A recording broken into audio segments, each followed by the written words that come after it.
So this video is about comparing the pros and cons of WWE versus All Elite Wrestling.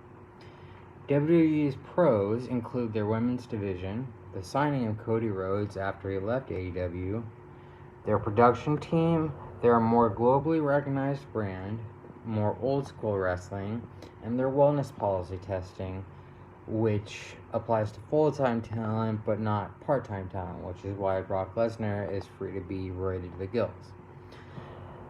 Their cons are their tag divisions, women non-existent and men practically non-existent. The current investigation into Vince McMahon and John Laurinaitis' hush money scandals, the blood money paid to them by Saudi Arabian officials to host events for the next 10 years, possible securities frauds with Vince stepping down and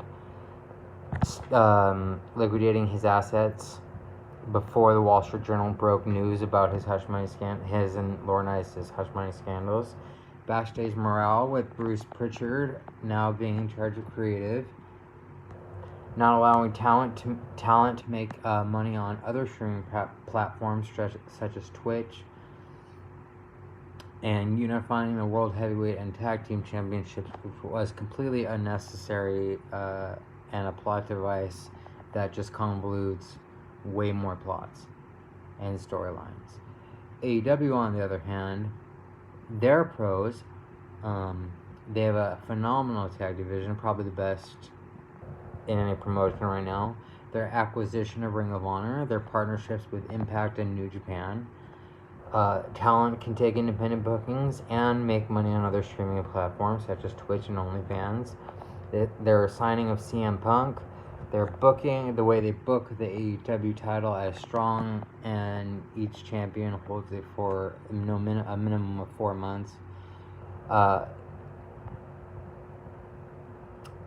The introduction of the transatlantic title, they have gimmicks that are incredibly over, such as Orange Cassidy, and people that are just naturally over because the fans wanted them to be, not because we were told that they should be over, like Hookhausen, for example, which is Hook and Danhausen.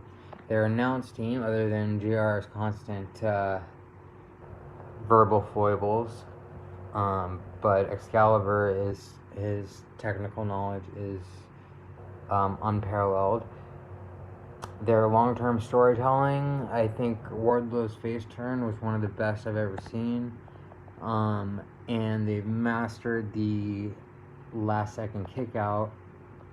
I don't like how often they use the super kick, and they've kind of downplayed it, and to the point where wrestlers often no-sell it, which I don't think is good, only unless they come back with a move right after and still have to sell it somewhat.